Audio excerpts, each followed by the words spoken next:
Hey, this is Darren from Property Prosperity. Today I thought I'd have a bit of a chat about, well, actually following on from a previous video I'd done where I was comparing investing in property to investing in shares. And during that conversation I was sort of interchanging between investing in shares and investing in super. And I was essentially saying that putting your money into super is essentially the same as putting in shares, because when you put your money into super, they can indirectly try and invest in property, or but in reality they're really just investing in shares and investing in businesses as such. So what super is slightly different to directly investing in shares, hey Isaac, thanks for joining, is that when you invest in super, you've sort of got another layer of governance or management, or another layer of people in the middle there that are essentially, the more people involved in the process, the more people it's going to cost you money at the end of the day. So you've got another layer of people there helping you through investing in your super. And so quite often what that means, it is potentially you can lose more money in fees during the process of investing in super than you would if you were just to invest directly in the share market overall. Or there's also things called index funds, which actually go and collect a collection of shares, and they'll invest directly in those shares. Similar to the way a super fund works, a super fund actually goes and invests in a collection of shares, but it's managed by the super fund, and the super fund then can buy and sell shares determining on what they want to do, essentially. So you do have a bit more active involvement from the actual super fund themselves, and obviously that's why they charge you a fee for that. The thing to understand, the fee they charge you is actually based on a percentage of how much you invest. So in reality, they obviously, the more you earn, the more money they've got to charge you upon, but at the end of the day, they get paid regardless. So they're not getting a percentage based on your profit, they're getting a percentage based on how much money you put into the super fund, essentially.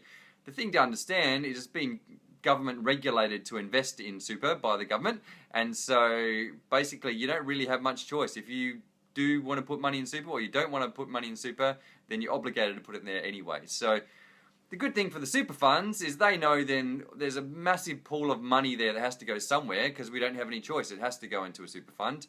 And so they essentially can make a percentage of whatever money you put in there, regardless of whether you're making money or whether you're not making money. So why this matters, and particularly now, is because we do start to have options now. We can actually look at starting up our own self-managed super fund, where we can actually take control back of our investment, and then we can go and decide to invest in properties ourselves or invest in shares ourselves, and actually control what actually happens and take out that layer. And I previously talked about investing in shares as sometimes it can be a bit of a black box, where you put your money in and it comes out with either you've made money or you've lost money, and you really have no control over whether you make money or lost money. And sometimes you don't even know why it's happened. Sometimes it's at the market's disposal, and sometimes it's just who knows why. And so you similarly get this sort of situation when you put money in a super fund.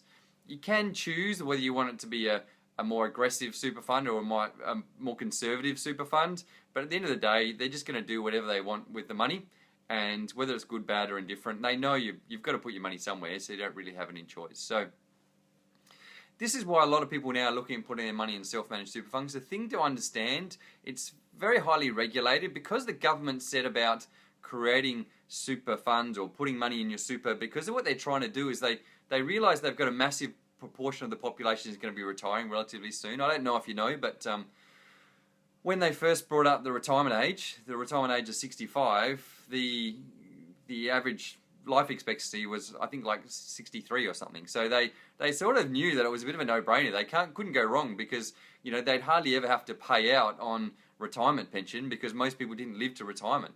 And what happened over time is people started living longer and longer and longer, until now, the average age is probably like 85. So now when we retire, we've got good 20 years of costs of it's, trying to live the lifestyle I want. Also, we're a lot healthier than we were back in the old days as well. So we retire at 65, we're relatively young, relatively active, we can go out and do a lot of things. And if we're going to be drawing down on the government, that's going to be a massive expense as far as the government's concerned. And to be honest, they really have no idea how they're going to deal with that. And so they know there's going to be this big problem in the future. Everyone drawing down on the pension and the retirement.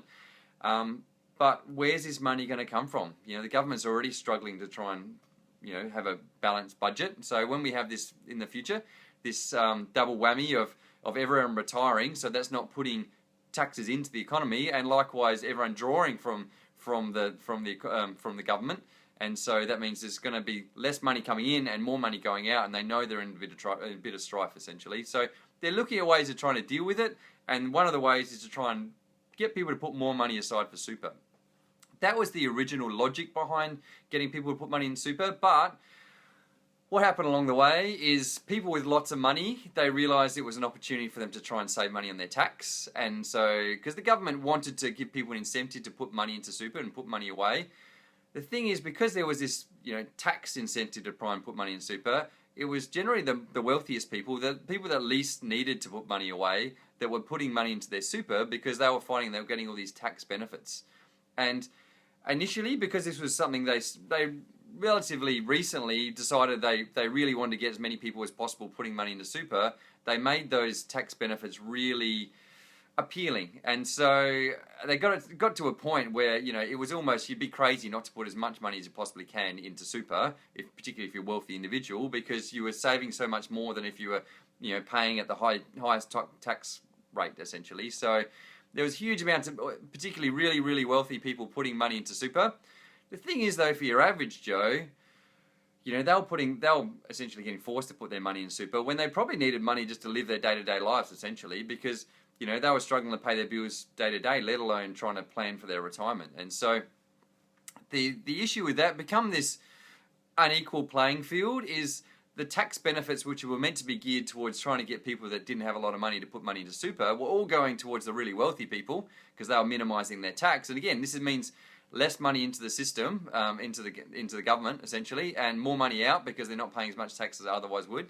And likewise, the poor people weren't really benefiting because they had limited amount of funds to be able to put in to their super anyway. So really, most of their interest or most of their returns from their investments were getting eaten up by fees and charges. And because essentially, you can imagine, as the super funds realised that people are forced to put their money in there, they could almost charge whatever they want to a degree, as long as they all charge it equally, and then people just gonna have to deal with it. And a lot of people don't even really pay much attention to their super funds anyway. So they had this opportunity to make a huge amount of money. Obviously, the super funds were making huge amounts of money. The really wealthy people were really loving it because they were getting all these taxation benefits, but the poorer people, they weren't really getting a lot of benefit. And to be honest, when they get to retirement age, if they had, 20, 40 or 50 or $100,000 put away for retirement, it wasn't really going to make that big of a deal when they get to retirement age, because they talk about, if you're planning for retirement age, you're meant to have around about 70% of your pre-retirement income. So let's say when you go to retire, you're on 100 grand a year, you're meant to have 70% of that. So you're meant to have 70 grand per year, and you're meant to have that every year in your retirement. So if you're going to live for another, 20 years, you need 70 grand a year times by 20 years, and you need $1.4 million saved away. And for most people, when they put some money aside in their super, they're lucky to have 100 grand or 150 grand or 50 grand, to be honest. So you can sort of see, regardless of this whole super thing, for your average Joe, it's probably not really going to help them out. But for the really wealthy people, it's going to work out awesome. They can minimize their tax, they can put money aside for the future, and then likewise, they still have money left over and invest in other assets such as shares and property and a whole pile of other options. So, and the interesting thing for this, last time I had a video, I was talking about property versus shares. One of the Josephine, she was watching the video, and she pointed out the situation where she put money aside in super for many, many years, and essentially they'd saved up about 35 grand in super, and they'd made no money in interest. It'd all gone in fees. And so what they decided to do was pull that money out and set up their own superannuation fund and then be able to invest it in property. And so what they did is they pulled it out, put it into property, and that same property they invested in, that money they used that had from the shares, they were able to make some capital gains. They eventually, over the years, they made $200,000 in capital gains from that $30,000 investment in property. And the reason they could do that is because you can leverage, you can borrow money against the cash she had to be able to essentially amplify the amount of money she saved up, so that when she had any capital gains, it would be, double or triple or 5 times what they actually invested or more sometimes, if you're particularly over time. Whereas when you're putting money in super, you can't borrow against, what's called leveraging, you can't borrow against the money you put in super to be able to reinvest in more shares. If you think it's such a good investment to invest in shares into super, then you should, in reality, you probably should borrow more money, invest in more into super. But because you can't really control the process and because it's not considered a really secure investment, banks won't actually let you borrow money to invest in shares, or definitely won't let you borrow money to put into super. And so, yeah, if you want to invest in property, the banks will lend you up to 80%, 90%, even more to invest in property. That's because the banks see it as a relatively low risk investment. And so you can put in 10% of the value of the property.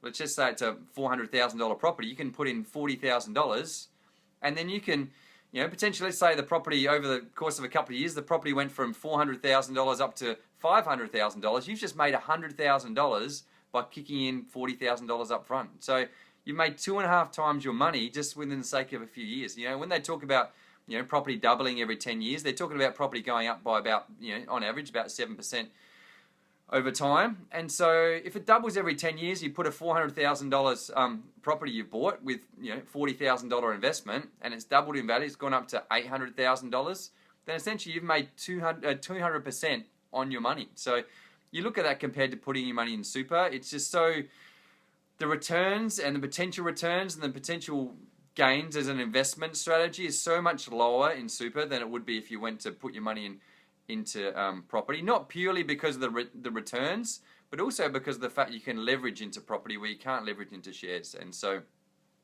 the other thing to remember too is you're not only getting the capital gains when you invest in property. So I've talked about it, doubling in value, even if it just went up by 50%, you've made those capital gains. But also with an investment property, you've also got a tenant in there that's covering your interest costs and it's covering all the costs of owning that property. So basically, they're covering the cost of you owning the property while it's sitting in there.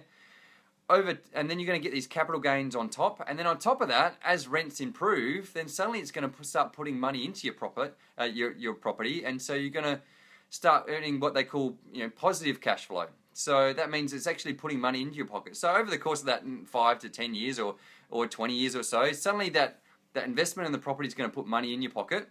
Then you're going to get the capital gains on top of that. So you've got an investment that's returning you money as well as capital gains.